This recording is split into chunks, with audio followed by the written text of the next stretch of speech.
دیکھو اللہ تعالیٰ نے جو ہمیں قرآن میں آیات بتائی ہیں یہ سب ہمیں اللہ کی طرف کھینچتی ہیں کہ ہم اللہ کے بن کے رہیں, جیسا جیسے اللہ کہہ رہے ہیں ویسے کریں, اپنے عمل کو درست کریں.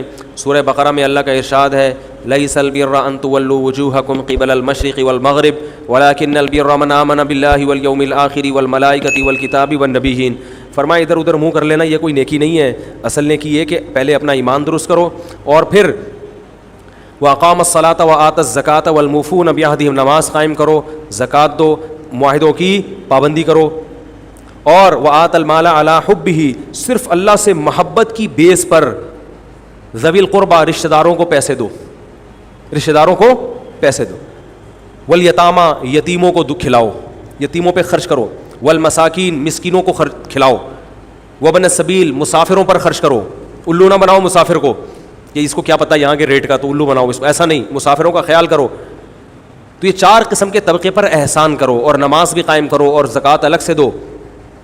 اور والصابرین فی البأساء والضراء, کوئی پریشانی آئے تو صبر کرو, چاہے وہ مالی پریشانی ہو, فی البأساء والضراء جسمانی پریشانی, وحین الباس اگر میدان جنگ میں لڑنا پڑے تو میدان جنگ میں صبر سے لڑو.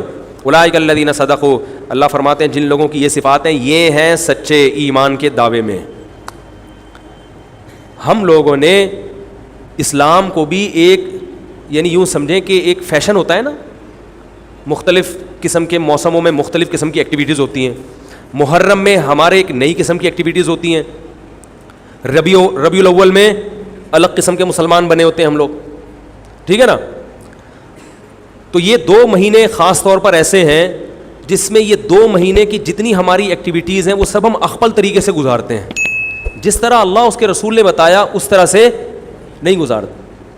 اسلام میں کسی کی یوم ولادت یا یوم شہادت یا یوم وفات اس کو کوئی اہمیت نہیں دی گئی ہے. اگر دی گئی ہوتی تو سب سے پہلے محمد صلی اللہ علیہ وسلم کا یوم وفات کا دن ایسا تھا کہ اس پہ ہمیں غم منانے کا حکم دیا جاتا, اور یوم ولادت ایسی تھی جس پہ ہمیں خوشی منانے کا حکم دیا جاتا. کہیں بھی نہیں ملتا ہمیں.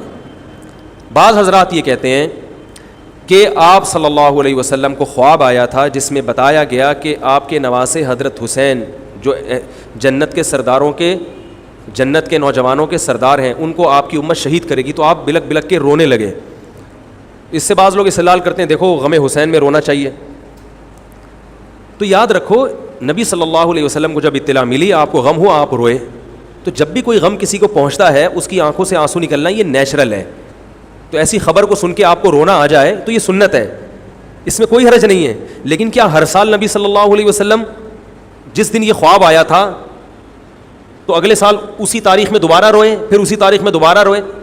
بھائی جب غم کی خبر ملی تو روئے آپ صلی اللہ علیہ وسلم. حضرت جعفر طیار آپ کے چچا زاد بھائی, ان کی شہادت کی آپ کو اطلاع ملی تو بھی آپ کے آنکھوں سے آنسو جاری ہوئے. تو کیا اب حضرت جعفر کے غم میں رونا بھی سنت ہوگا؟ بولو نا بھائی. اگر آپ صلی اللہ علیہ وسلم حضرت عثمان کے دور میں زندہ ہوتے اور اس طرح بے دردی سے حضرت عثمان کو شہید کیا جاتا تو کیا آپ نہ روتے ہیں بھائی؟ تو پھر حضرت عثمان کی یوم شہادت پہ رونا بھی کیا ہے؟ سنت ہونا چاہیے نا. حضرت عثمان کی شہادت کی نبی کو اطلاع ملی تھی, وہ جھوٹی افواہ تھی. صلح حدیبیہ کے موقع پر آپ صلی اللہ علیہ وسلم نے حضرت عثمان کو قاصد بنا کے بھیجا, اطلاع ملی کہ ان کو شہید کر دیا. آپ ایسا درد اور ایسا غضبناک ہوئے کہ آپ نے 1400 صحابہ سے موت پر بیعت کی. تو جب آپ کو سچی مچی کی اطلاع ملتی کہ واقعی ابھی تو افواہ تھی, یقین نہیں تھا, جب آپ صلی اللہ علیہ وسلم کو حقیقت میں اطلاع ملتی کہ آپ شہید ہو گئے تو کیا آپ نہ روتے؟ آپ صلی اللہ علیہ وسلم کو اپنی نواسی آپ کی گود میں تھی, اس کا انتقال ہوا, آپ کی آنکھوں سے آنسو جاری ہوئے. صحابہ نے کہا یا رسول اللہ آپ تو ہمیں صبر کی تلقین کرتے ہیں, آج آپ رو رہے ہیں. تو فرمائی اللہ کی رحمت ہے, یہ تو اللہ کی رحمت ہے بھائی, اولاد ہے میری. تو کیا جب حضرت وہ جو آپ صلی اللہ علیہ وسلم کی نواسی کا انتقال کی تاریخ آئے گی تو ہم سب روئیں گے بیٹھ کے؟ بولو نا بھائی.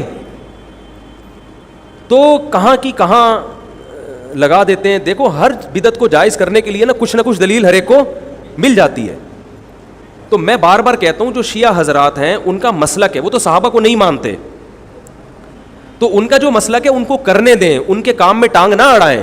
نہ ان سے بحث کریں, نہ ان کے کام میں ٹانگ اڑائیں. بولے بھائی آپ کا مسلک ہے, آپ کریں. میں کہتا ہوں جو سنی لوگ ہیں جن کے اصول ہی الگ ہیں ان سے, وہ یہ سب کیوں کر رہے ہیں؟ بھائی یا تو ادھر ہو جاؤ, شیعہ بن جاؤ. کس نے روکا ہے؟ کوئی گورنمنٹ کی طرف سے پابندی تھوڑی ہے, کوئی پابندی نہیں ہے. آپ شیعہ بن جائے, کوئی نہیں روکے گا آپ کو. کوئی شیعہ سنی بننا چاہے اسے کوئی نہیں روکتا, کوئی سنی شیعہ بننا چاہے اسے کوئی نہیں روکتا. لیکن جب آپ سنی ہیں تو پھر آپ کو ان اصولوں پہ چلنا پڑے گا جو اہل سنت والجماعت علماء نے بتائے ہیں. اہل سنت والجماعت کے ہاں رونا عبادت نہیں ہے. ہاں آپ نے کسی دن کربلا کا واقعہ سنا, چاہے محرم میں سنا, ربیع الاول میں سنا, حضرت حسین رضی اللہ تعالیٰ عنہ کی ایک جو دردناک شہادت کا واقعہ آپ نے سنا, آپ کو رونا آ گیا, تو یہ عین ایمان کی علامت. میرے بیان اب ویڈیو ریکارڈ ہوتے ہیں, پہلے ریکارڈ نہیں ہوتے تھے, آڈیو چلتے تھے. تو میں نے 2 دفعہ زندگی میں پہلی دفعہ جب یہ واقعہ بیان سنا, بیان کے دوران میں بھی رو رہا تھا اور سننے والے بھی رو رہے تھے. نیچرلی آ گیا رونا. پھر دوبارہ میں نے یہ واقعہ بیان کیا, مجھے بھی رونا آ گیا اور سننے والوں کو بھی آ گیا. یہ نیچرل جو آ گیا. لیکن اگر میں اس لیے بیٹھوں کہ میں روں, آج میں پروگرام ہے باقاعدہ, بولو بھائی, رونے کا, اور آپ کو بھی رلاؤں گا, اور وہ محرم کا واقعہ میں اگر ربیع الاول میں بیان کروں گا تو رونا آ گیا مجھے. تو جو خود سے کسی کا واقعہ سن کے رونا آ جائے اس پہ پابندی نہیں ہے, بلکہ اہل بیت سے محبت کی علامت ہے. لیکن یہ واقعہ جب ہم نے بیان کیا حضرت حسین کا تو مجھے رونا آیا. بالکل اسی طرح رونا جب حضرت عثمان کا واقعہ بیان کیا تو بھی آیا. ظلم تو ان پر بھی ہوا تھا, کوئی کم تھوڑی ہوا تھا. بلکہ مجھے یاد ہے جب میں نے پہلی دفعہ نبی صلی اللہ علیہ وسلم کی سیرت پڑھی, بالکل چھوٹا بچہ تھا میں اس وقت, میری عمر 9 یا 10 سال ہوگی, اور وہ آپ صلی اللہ علیہ وسلم کی وفات کا واقعہ لکھا تھا. تو اتنے بچے میں تو اتنی سمجھ نہیں ہوتی, لیکن جب مجھے یاد ہے میں پڑھ رہا تھا تو مسلسل آنکھوں سے آنسو بہ رہے تھے. ایسا دردناک واقعہ نبی صلی اللہ علیہ وسلم کی وفات کا. تو وہ تو کسی کے بھی وفات کی خبر جب ہم سنتے ہیں تو نیچرلی رونا آتا ہے انسان کو. کبھی وہ انسان کوشش تو برداشت کرنی چاہیے. لیکن اب ہمارے ہاں واقعات سنا کے باقاعدہ رونے کے پروگرام ہوتے ہیں. یہ اسلام کی تعلیمات نہیں ہے, یہ اسلام کی تعلیمات نہیں ہے. کیونکہ اسلام میں صبر کا حکم ہے. جو خود سے رونا آ جائے نا انسان کو تو وہ ایک نیچرلی ہے. اور کربلا کا واقعہ صرف اس نیت سے بیان کرنا کہ تاکہ میں بھی روؤں آپ بھی رو, یہ غلط ہے. یہ اہل سنت والجماعت کے ہاں یہ اسلامی تعلیمات کے منافی ہے. سمجھ میں آ رہی ہے بات کہ نہیں آ رہی؟ اور کسی مخصوص دن کے ساتھ تو ویسے بھی خاص نہیں ہے یہ. اور ویسے بھی شریعت میں صحیح بخاری مسلم کی حدیث ہے, آپ صلی اللہ علیہ وسلم نے نوحہ کرنے والی عورتوں پہ لعنت, نیاحہ کہتے ہیں چیخنا چلانا. آپ کو پتہ ہے زمانے جاہلیت میں جب کسی کی میت ہوتی تھی تو باقاعدہ پیسے دے کے عورتوں کو رلوایا جاتا تھا, پیسے دے کے. آج بھی بہت جگہوں پہ یہ ہو رہا ہے, پیسے دے کے رلوایا جاتا ہے. تو نبی نے تو ان عورتوں پہ لعنت کی ہے جو فری میں روتی ہیں, پیسے دے کے نہیں, جو فری میں میت پہ روتی ہیں. اور چیخ چلا کے رونا تو ویسے ہی حرام ہے اسلام میں. میت پہ جب بھی نبی صلی اللہ علیہ وسلم روئے ہیں آپ کی آنکھوں سے آنسو, بس چیخ چلا کے نہیں روئے ہیں. حضرت جعفر طیار بھی تو اہل بیت میں سے تھے. جب شہید ہوتے ہیں آپ کی 4 جوان بیویاں بیوہ ہوتے ہیں, چھوٹے چھوٹے بچے یتیم ہو جاتے ہیں, تو ان کی بیویاں جب روتی ہیں تو گھر سے باہر آواز آتی ہے. آپ نے پہلی دفعہ سمجھایا جا کے کہ ان سے بولو اپنی آوازوں کو پس کرو. جب دوبارہ تو آپ نے فرمایا منہ پہ خاک پھینک دو جا کے. حالانکہ ان کا جو رشتہ حضرت جعفر طیار سے تھا وہ ہمارا نہیں ہے, ہم تو بہت دور کے ہیں. اہل بیت سے جو جتنا ان کی بیویوں کا رشتہ ہے اتنا تو ہمارا نہیں ہے نا. ان کو چیخ کے رونے کی اجازت نہیں دی. اور آج ہمارے ہاں کیسے ہوتا ہے, ہاں ہاں ہو چیخ رہے ہیں, پیٹ رہے ہیں. گریبان چاک کرنا اسلام میں حرام ہے, روتے ہوئے گریبان چاک کرنا, اس پہ لعنت ہے نبی صلی اللہ علیہ وسلم کی. تو آج گریبان بھی چاک ہو رہا ہے, رو بھی رہے ہیں, پیٹ بھی رہے ہیں. تو بھائی وہ شیعہ حضرات کا ایک مسلک ہے, ان کی رائے ہے, ان کو ان کی رائے پہ چلنے دو. آپ جو اہل سنت والجماعت کو فالو کرتے ہو تو یا تو ادھر ہو جاؤ یا ادھر ہو جاؤ, درمیان میلہ لٹکو. درمیانی آدمی کہیں کبھی نہیں ہوتا. درمیان کی جو جنس ہے وہ کہیں کی ہوتی ہے. وہ بیچارہ نہ مرد سے شادی کر سکتا ہے نہ عورت سے. وہ کہتا ہے یا اللہ اگر مجھے آپشن دیتا یا تو ادھر کر دیتا, یا وہ تو ایک اللہ نے آزمائش بنا دی اس کو بیچارے کو, وہ آزمائش ہے, اسی آزمائش پہ اس کو قیامت کے دن اجر ملے گا. لیکن اپنے اختیار سے انسان بیچ کا بننے کی کوشش کرے یہ ٹھیک نہیں ہوتا. اپنے اختیار سے یا تو شیعہ بن جاؤ یا پورے سنی بن جاؤ. تو اہل سنت حدیث کی کتابوں کو فالو کرتے ہیں, اور جو ہماری بخاری مسلم ہے شیعہ حضرات نہیں مانتے ان کتابوں کو, وہ نہیں فالو کرتے ان کو. تو ہم تو ان کو فالو کرتے ہیں. اگر آپ کہتے ہو میں نہیں مانتا ان حدیثوں کو تو پھر بہت ساری چیزیں اور بھی ہیں وہ بھی چھوڑ دو. پھر آپ سمجھ میں آ رہی ہے بات؟ پھر وہ بھی چھوڑ دو. ہم تو ان کتابوں کو فالو کرتے ہیں. ہمارے نبی صلی اللہ علیہ وسلم کے حکام ہیں میت پہ رونا پیٹنا منع. جب حضرت حسین رضی اللہ تعالی عنہ کا قتل ہوا ہے کربلا میں, اور یقیناً یہ بہت بڑا بدترین ظلم تھا تاریخ کا, تو حضرت جو آپ کے اہل بیت جو باقی بچ گئے تھے ان کا کیا ری ایکشن تھا, جو صحیح اسناد سے جو چیزیں ثابت ہیں ان کا کیا ری ایکٹ تھا. کیا امام زین العابدین نے اس طرح سے نوحے کیے تھے کہ آپ نے سینوں کو پیٹا تھا؟ انہوں نے صبر کیا تھا انہوں نے. اور یہی اہل بیت کی شان تھی. تبھی تو قرآن کے الفاظ کیا ہیں کہ نیکی صرف یہ نہیں ادھر ادھر منہ کر کے نمازیں پڑھ لو, بلکہ والصابرین فی البأساء, جو پریشانیوں کے وقت کیا کرتے ہیں, صبر. تو ہماری نظر میں حضرت حسین کا قتل بھی ایک بہت بڑی ٹینشن, بہت بڑی پریشانی, مگر اس پر ہمیں صبر کا حکم ہے. اگر ہمارے اندر انتقام کی طاقت ہوتی تو انتقام لے لیتے ہم. جو بھی قاتلان حسین تھے ہمیں پتہ چلتا کہ یہ ہے, ہم انتقام لیتے ان سے. اگر انتقام نہیں لے, وہ تو چلے گئے دنیا سے اپنے ٹھکانوں کو, جو جس نے جہنم رسید ہونا تھا وہ تو جہنم رسید ہو چکا ہے. اور اللہ نے حضرت حسین رضی اللہ تعالی عنہ کو شہادت کی برکت سے جنت کے جوانوں کا سردار بنا دیا ہے. تو جس کا جو ٹھکانہ تھا, جس ملعون نے جہاں جانا تھا وہ چلا گیا. اب قرآن کیا کہہ رہا ہے, تلک امۃ قد خلت. جہاں بھی قرآن ایسے واقعات بیان کرتے ہیں, یہ قوم تھی جو گزر گئی.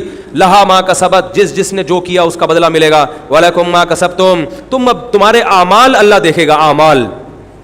اعمال کا مطلب دیکھے گا جن چیزوں کو اللہ نے حلال کیا تم اس پر عمل کرتے ہو, جن چیزوں کو حرام قرار دیا اس سے بچتے ہو کہ نہیں بچتے, یہ چیزیں دیکھی جائیں گی.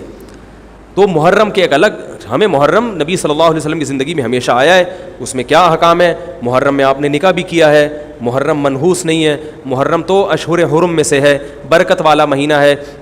اس میں جو کام کیا جائے گا اس میں برکت ہوگی. اس میں شادی بیاہ کریں گے اس میں انشاءاللہ برکت ہوگی. اس میں کوئی اور عبادت کریں گے اس میں برکت. نبی صلی اللہ علیہ وسلم نے محرم کی الگ فضیلت بیان کی کہ اس میں عبادت کا ثواب, محرم کے روزوں کا ثواب عام مہینوں سے زیادہ ہے. تو یہ سب ہماری شریعت کی تعلیمات ہیں. تو ہمیں ایک طرف ہو جانا چاہیے, ہمیں اسی کو فالو کرنا چاہیے. ہاں یہ وہ دور نہیں ہے کہ آپ دوسروں پہ جا کے انگلیاں اٹھائیں, تم یہ کیوں کر رہے ہو, یہ کیوں, بس چھوڑ دو اس کو. جو جب اس کو سمجھ میں آئے گی تو آ جائے گا, نہیں آئے گی تو 73 فرقے ہیں نا, تو یہ آپ تھوڑی ختم کرو گے, یہ حضرت عیسیٰ علیہ السلام آ کے ختم کریں گے. تو جو کام عیسیٰ علیہ السلام کا ہے وہ خود کرنے کی کوشش, بولو بھائی, مت کرو. آپ دیکھو کہ ان میں جو صحیح ہے اس کو فالو کرو. باقی بھائی جیسا کر رہے ہو, ہمارے پاس نہ کوئی پولیس ہے نہ کوئی پاور ہے. پولیس بھی ہوتی تو بھی کچھ نہیں کرتی. ہم اگر پولیس میں ہوتے تو کیا کر لیتے. فساد ہوتا ہے ان چیزوں سے. افغانستان میں جب طالبان کی حکومت تھی, او بھائی کون سی والی گھڑی صحیح ہے؟ میری گھڑی میں تو کیا ٹائم ہو رہا ہے, کبھی آگے چلیے. اچھا پھر ابھی بس اذان ہونے والی ہے. ٹھیک ہے بتا. تو کیا کہہ رہا تھا یار میں, وہاں افغان طالبان کی جب حکومت تھی 5 سال, تو انہوں نے بھی شیعہ کی امام بارگاہ کو ختم نہیں کیا تھا. سمجھ رہے بات کو, ایک حد بندی کر دی تھی, ختم نہیں کیا انہوں نے بھی شیعوں سے سلوح کی تھی, مذاکرات کیے تھے. بھائی ٹھیک ہے آپ اپنی امام بارگاہ کے اندر جو آپ کی ایکٹیویٹیز ہیں آپ وہ کرو. حالانکہ کتنی پاورفل حکومت تھی, اس لیے کہ اتنی بڑی تعداد میں انہوں نے کہا بھائی ہم کیسے پابندی لگائیں, ایک پورا ایسے ممکن نہیں ہے ہمارے لیے. تو گورنمنٹ کے لیے بہت سی چیزیں ممکن نہیں ہوتی, پابندیاں نہیں لگا سکتی گورنمنٹ. تو جو طالبان نہیں ختم کر سکے, حالانکہ طالبان سنی مسلک کے تھے اور وہ شیعہ بالکل ایک. میں نے وہاں امام بارگاہ میں اذانیں بھی سنی ہیں, ریڈیو پہ اذان آتی تھی امام بارگاہ سے, میں نے خود سنی ہے کہ بھائی میں نے یہ کہاں سے آ رہی ہوں, بھائی افغانستان سے میں اس وقت اذان ہوں. افغانستان کا چینل اس وقت آتا تھا طالبان کا, اردو میں چینل, تو اس میں اذان آ رہی ہوتی تھی شیعہ حضرات کی. تو فرقواریت کا یہ طریقہ ختم کرنے کا نہیں ہے کہ آپ جا کے ان کو چھیڑیں, تنگ کریں. بھائی یہ بہت عرصے سے چلے آ رہے ہیں, چلتے رہیں گے. جو صحیح ہوگا اس کو حضرت عیسیٰ علیہ السلام نافذ کر دیں گے, جو غلط کو ڈیلیٹ کر دیں گے خود ہی. اگر ہم غلط ہوئے تو حضرت عیسیٰ علیہ السلام سب سے پہلے ہماری گردنیں اڑا کے ہمیں ڈیلیٹ کر دیں گے, ٹھیک ہے نا. اگر وہ غلط ہوئے تو ان کو ختم کر دیں گے. تو یہ ان کا کام ہے, آج کسی کے بس میں یہ نہیں ہے. تو میں یہ اس لیے کہہ رہا ہوں کہ لڑو مت, گالی گلوچ مت کرو, فیس بک پہ ایک دوسرے کے خلاف نیگیٹو کمنٹس مت کرو, کیونکہ ہم اختلافات کے متحمل نہیں ہیں. ہمیں بہرحال قومی سطح پہ ایک ہی بن کے رہنا ہے. پاکستان کے مقابلے میں جو ہمارے دشمن ہیں ان کے مقابلے میں ہمیں ایک بن کے رہنا. جہاں تک مذہب کا تعلق ہے, بھائی آپ کا مسلک اجازت دیتا ہے آپ کریں, ہمارا مسلک ہمیں اس کی اجازت, ہمارا مسلک ہمیں ماتم دیکھنے کی بھی اجازت نہیں دیتا. سمجھ میں آ رہی ہے بات, ہمیں دیکھنے کی بھی اجازت نہیں, ہم دیکھیں گے بھی نہیں. آپ کا مسلک ہے آپ کریں. تو لڑنا بھڑنا نہیں ہے, میں صرف یہ کہہ رہا ہوں کہ ایک طرف ہو جاؤ, یا ادھر یا بولو بھائی ادھر ہو جاؤ.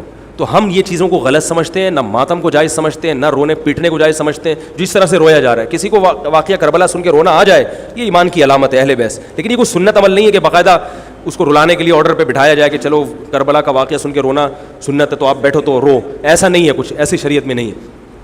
اللہ تعالیٰ سے دعا ہے کہ اللہ تعالیٰ ہمیں اہل سنت والجماعت میں اگر ہم ہیں تو حقیقی معنوں میں اس میں داخل کر لے, اور پھر اسی کو فالو کرنے کی توفیق عطا فرمائے, اور ملک کو بدامنی سے محفوظ فرمائے. سبحانک اللہم و بحمدک نشہد ان لا الہ الا انت نستغفرک و نتوب الیک.